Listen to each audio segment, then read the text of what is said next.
I failed 8 classes when I was in law school, and in my last semester, I ended up getting 3 HDs, and now I'm a lawyer. So here are 3 study tips that I wish that I have done much earlier. I'm going to be sharing with you a platform that I wish I had when I was in law school, because honestly, this is such a game changer.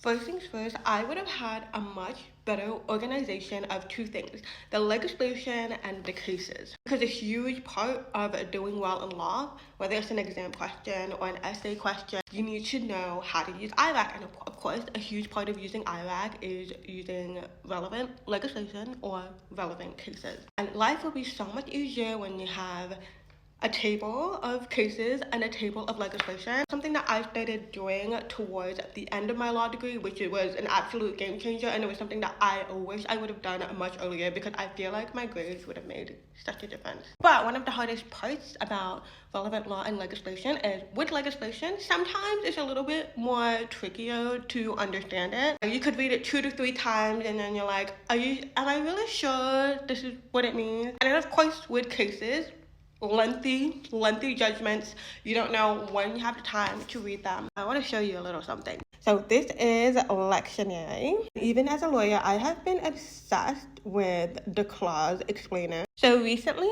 I had to look up this legislation for work, which is Section 20 of the Retail Leases Act 2003. I'm going to use this act to test it, to explain the clause.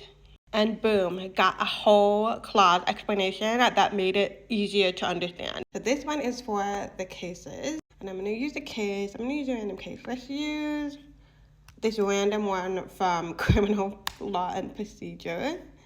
And then you get a little ILAC summary. Using a feature like that is really good, because when you have your table of legislation and your table of cases, it is important that you understand what you are reading when you go back to it, whether you are reviewing for exams or on the day of your actual exam. So the second study tip is you've got to ask for help right away. Say, for example, you come across something in week 3 that you don't quite understand.